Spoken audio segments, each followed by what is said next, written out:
Sur Terre, depuis 3 milliards d'années, la vie se développe, se diversifie, se complexifie à l'intérieur d'une couche de quelques kilomètres d'épaisseur qui est comprise entre les roches imperméables et les nuages.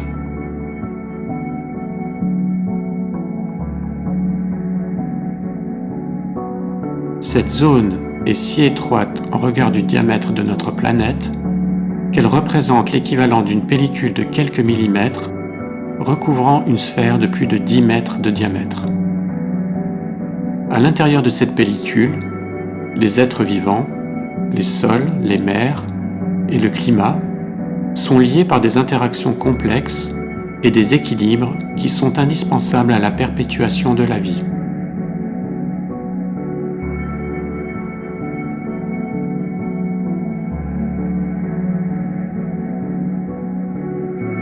Certains de ces cycles sont locaux. Une feuille d'arbre croît au printemps en absorbant du dioxyde de carbone. À l'automne suivant, elle tombe au sol et se décompose en libérant à nouveau du dioxyde de carbone.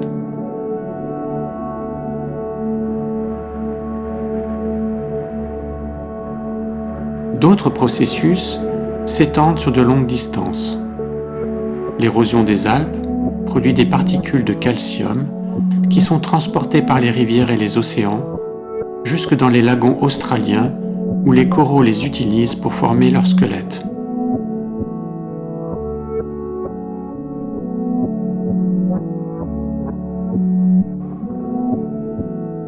Certains cycles biologiques sont très rapides, comme celui des bactéries. D'autres processus sont très longs, comme la transformation des roches en sol, qui prend des dizaines de milliers d'années.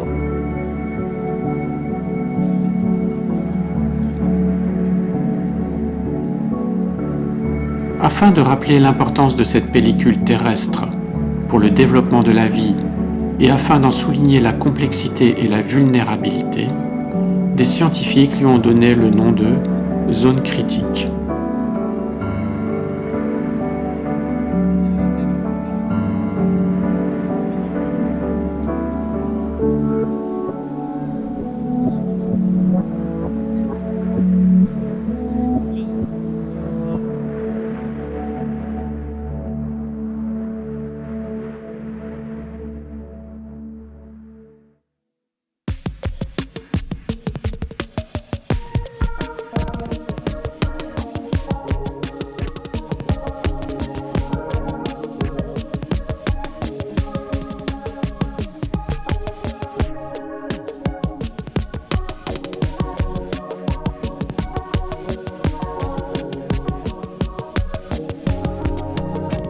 Les êtres humains sont pris de manière inextricable dans les cycles et les interactions qui animent la zone critique.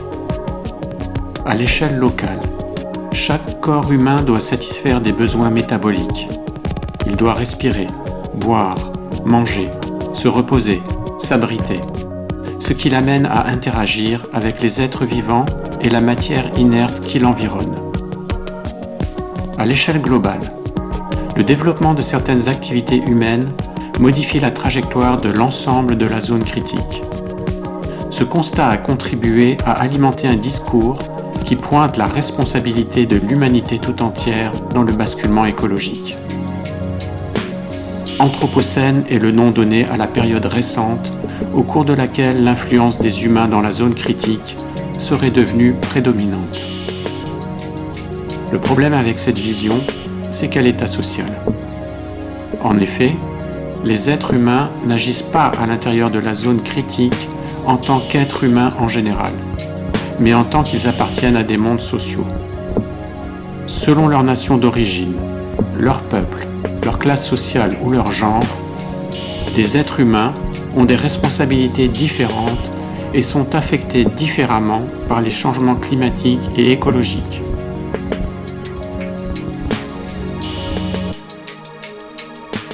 C'est cette différence que pointe Murray Bookchin, l'un des fondateurs du courant de l'écologie sociale.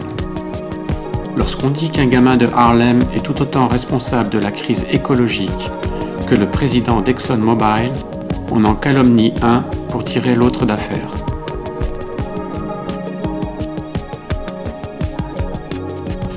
le discours sur la responsabilité de l'humanité en général dans le changement global masque la réalité du pouvoir et des institutions sociales. Ce discours masque le fait qu'il y a un lien historique entre la façon dont les gens se traitent entre eux et la façon dont ils traitent la nature non humaine.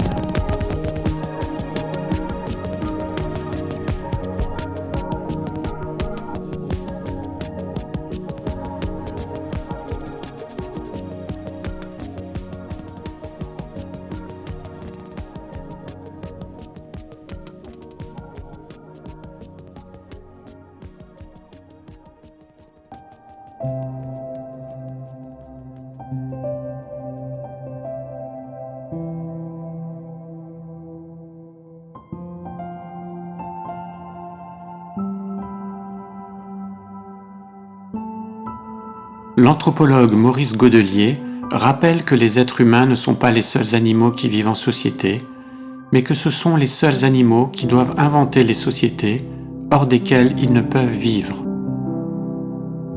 En effet, les êtres humains isolés ne savent pas comment se nourrir, se vêtir, s'abriter, pas plus qu'ils ne peuvent planifier leurs actions ou s'exprimer dans un langage connu d'eux seuls.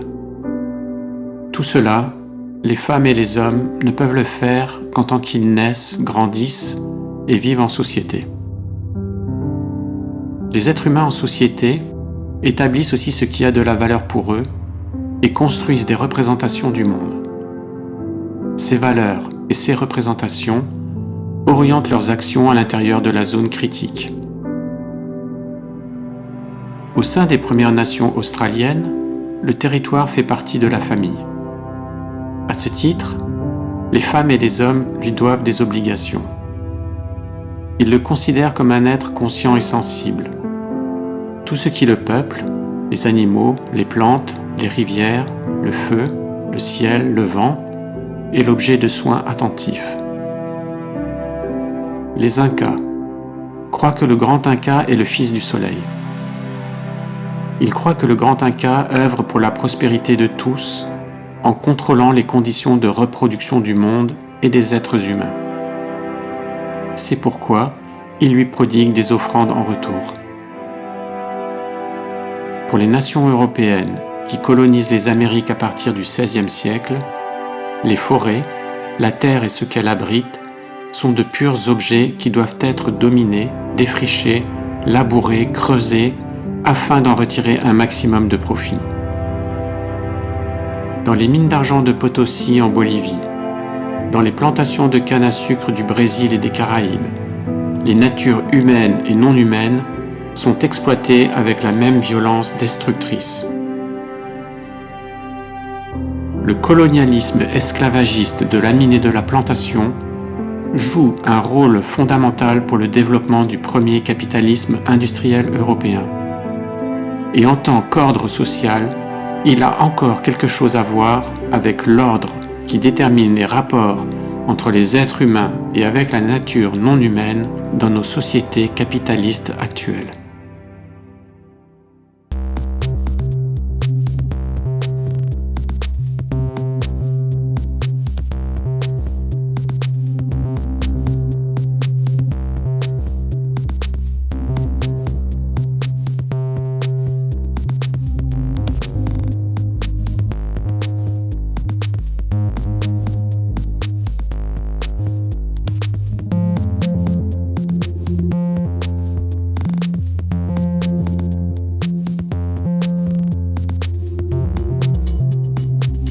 La forme sociale capitaliste, qui tend à s'imposer à l'humanité tout entière, est la première forme sociale qui fait de l'accroissement de la valeur économique la finalité ultime des activités humaines.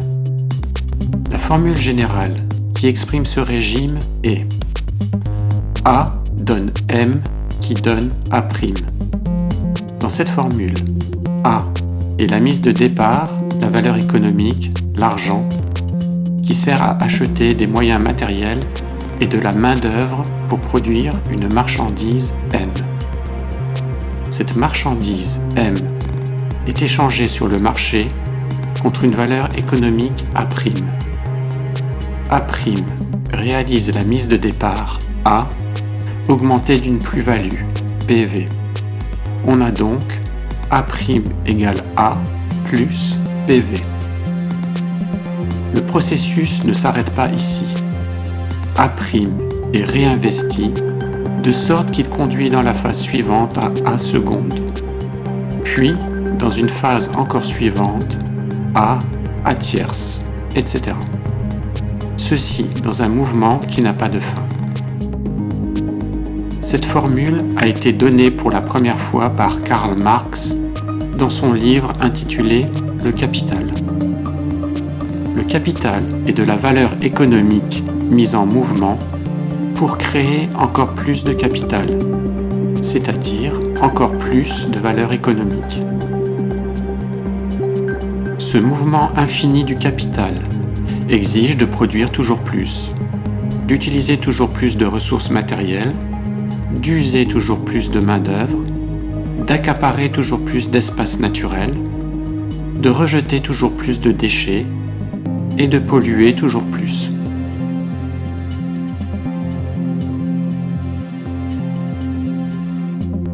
Nous avons là une loi générale de l'application de la forme sociale capitaliste dans la zone critique.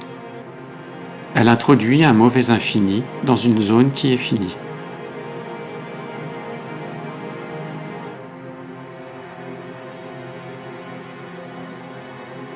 La zone critique est finie, le capitalisme se fonde sur l'infini. De cette contradiction résulte ce qu'on appelle la crise écologique.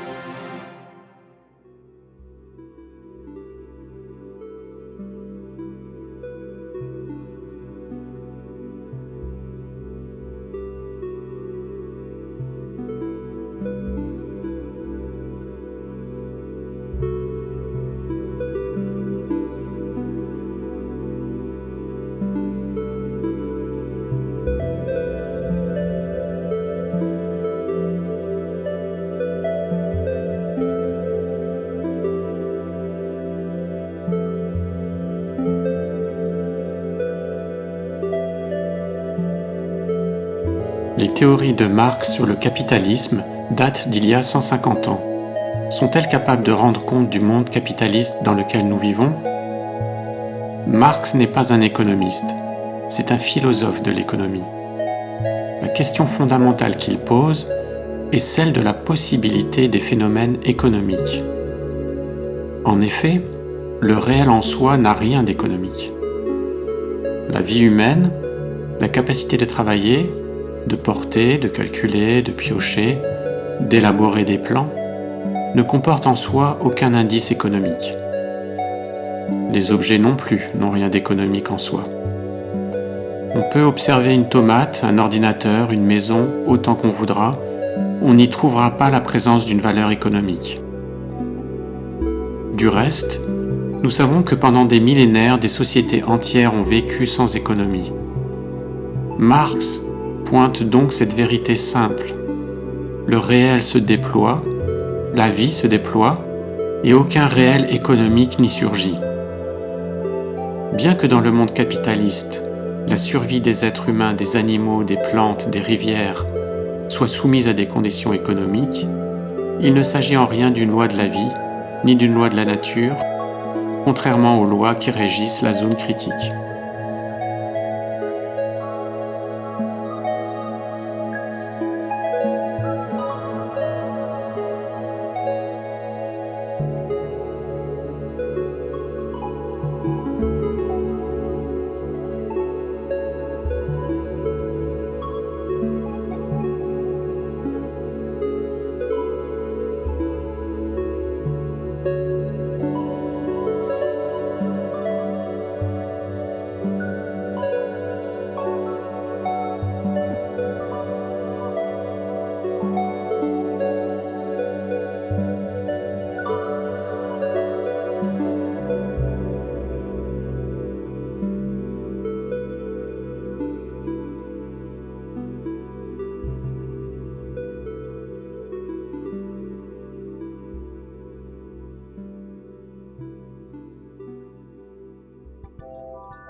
La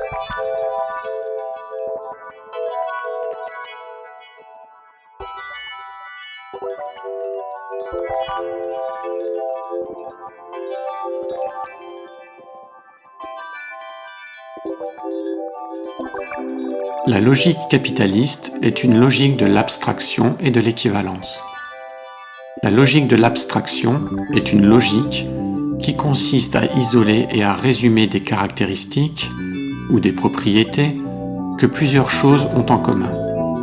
Par exemple, dire que les lions, les tigres et les chats sont des félins. Félin est une abstraction qui résume ce que les lions, les tigres, les chats ont en commun. Bien sûr, il n'y a pas un animal réel appelé félin, que l'on pourrait poser à côté d'un tigre, d'un lion ou d'un chat. Il y a seulement une étiquette félin que l'on peut coller sur les animaux réels. La logique de l'abstraction capitaliste, c'est la même chose. C'est dire que toutes les marchandises destinées à être échangées et toutes les activités de production de marchandises, comme découper, dessiner, écrire, calculer, peuvent être résumées à une abstraction qui est la valeur économique. Cette logique de l'abstraction permet d'établir des équivalences entre des marchandises et des activités humaines aussi dissemblables que des œuvres d'art et des pommes de terre, des bombes et soigner des gens, des gestations pour autrui et des chaussures. Il y a là une autre raison pour laquelle la logique capitaliste est aveugle à toute dimension écologique et à toute considération de respect pour la vie humaine et animale. Elle fait disparaître le réel de toute chose derrière le double calculable de la valeur économique. Les agents du capitalisme n'agissent donc pas en considérant le réel, mais en considérant un double plaqué sur le réel. Quand on comprend cela, alors on comprend pourquoi ils agissent comme des fous furieux à l'intérieur de la zone critique.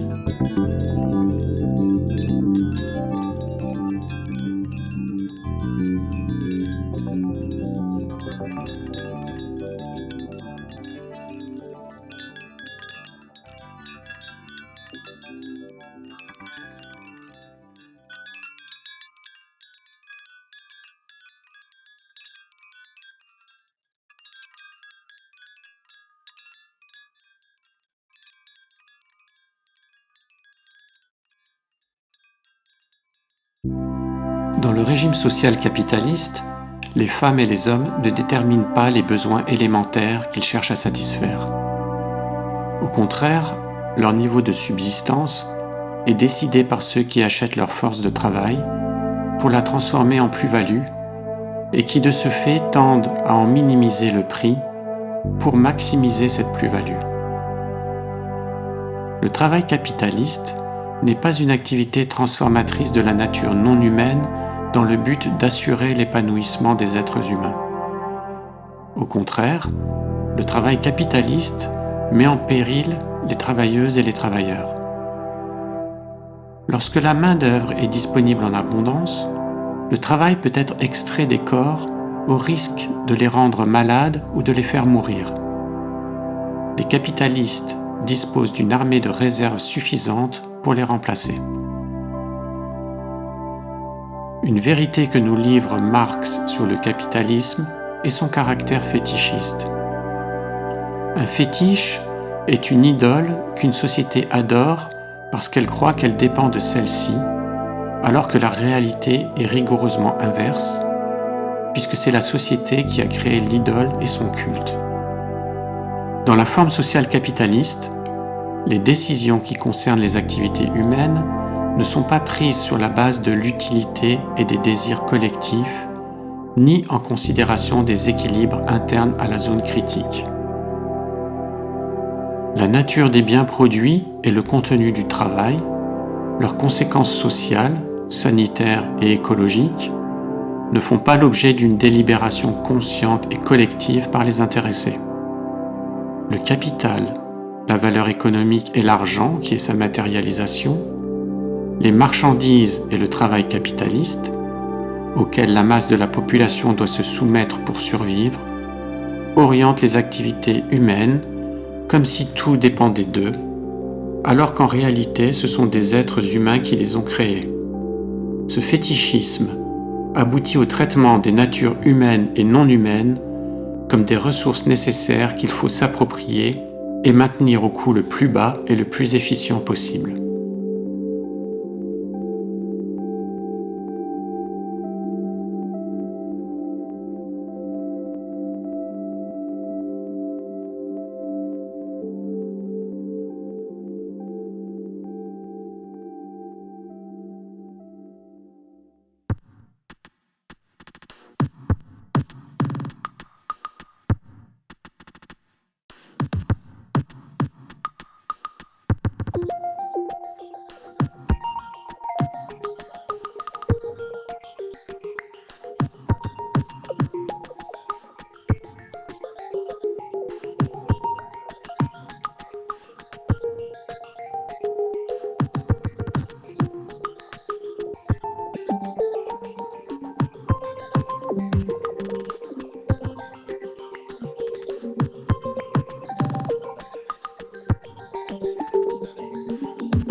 La notion de zone critique nous rappelle que la vie se maintient par des équilibres et des processus aussi fragiles que complexes à l'intérieur d'une fine pellicule à la surface de la Terre. L'anthropologie nous rappelle que les femmes et les hommes interagissent toujours avec la nature non humaine à partir de leurs propres insertions dans des mondes sociaux. Pour que les êtres humains puissent agir dans la zone critique sans perturber les équilibres nécessaires à la vie, il faut qu'ils adoptent des formes d'organisation sociale appropriées à cette fin.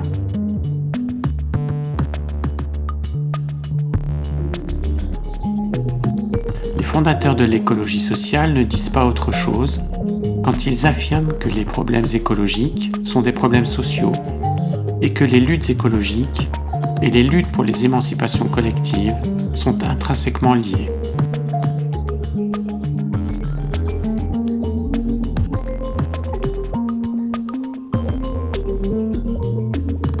L'émancipation collective de la forme sociale contraignante du capitalisme consiste à trouver les formes sociales d'un agir en commun entre les êtres humains et avec la nature non humaine.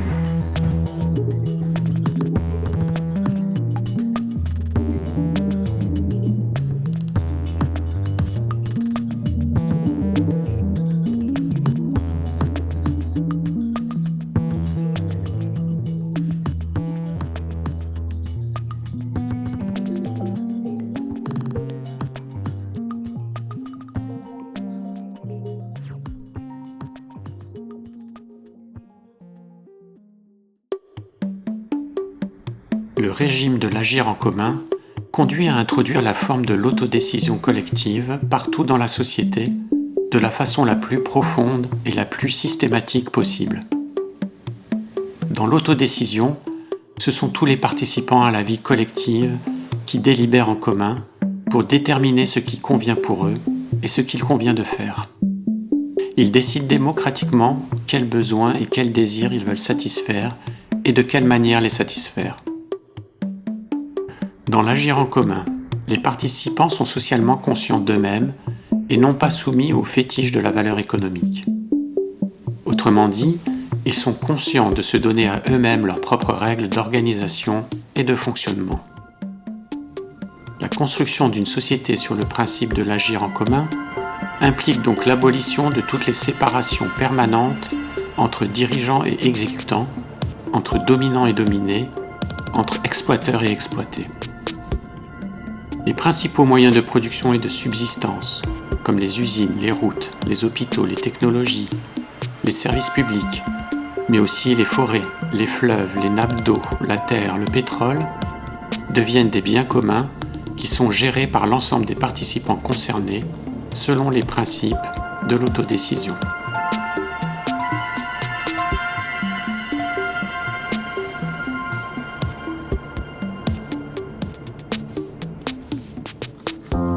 Les modalités concrètes de l'agir en commun doivent être appréhendées non pas comme des utopies, mais comme des objets d'une lutte qui bénéficient des expériences concrètes et des conquêtes d'une longue tradition qui relie la démocratie athénienne à l'économie sociale et solidaire, en passant par les coopératives de travailleurs et de consommateurs, les régies autonomes catalanes de 1936, les communes libres médiévales, les ZAD, les communs sociaux comme la sécurité sociale, les expériences du Chiapas et du Rojava, le mouvement des paysans sans terre, ou encore les luttes des peuples autochtones des Amériques.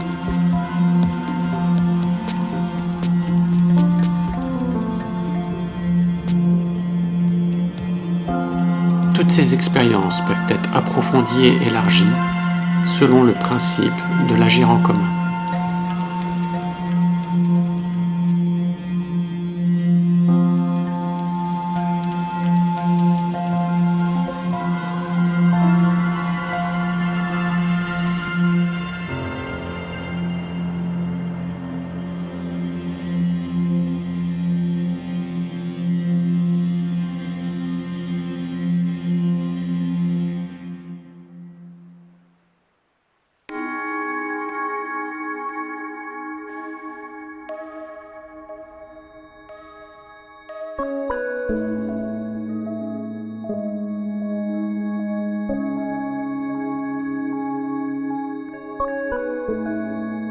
La compréhension des interconnexions à l'intérieur de la zone critique devrait nous inciter à imaginer des formes d'agir en commun avec les plantes et les insectes, avec les animaux, avec les fleuves et les montagnes, avec les sols et les océans, qui partagent avec nous le destin de cette fine pellicule à la surface de la sphère terrestre.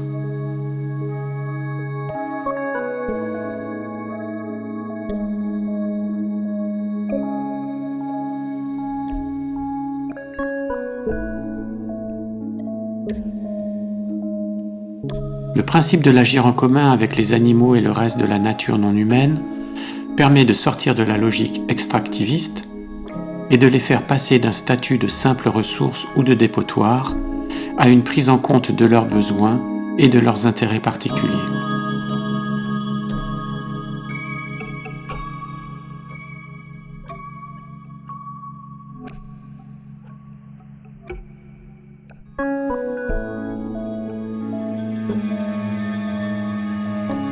Ici non plus, nous ne partons pas de rien, comme en témoignent les expériences de l'agroécologie ou celles de la reconnaissance de la personnalité juridique d'écosystèmes, de rivières ou de montagnes.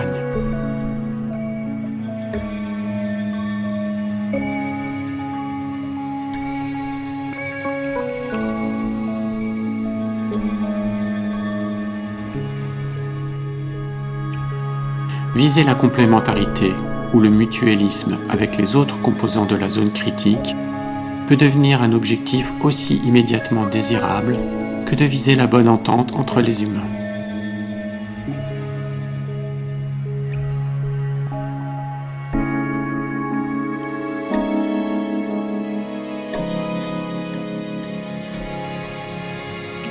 L'agir en commun est le principe qui peut nous servir de boussole pour sortir de la zone capitaliste et faire de la zone critique une zone commune entre les humains et avec les animaux, les plantes, le sol et le climat.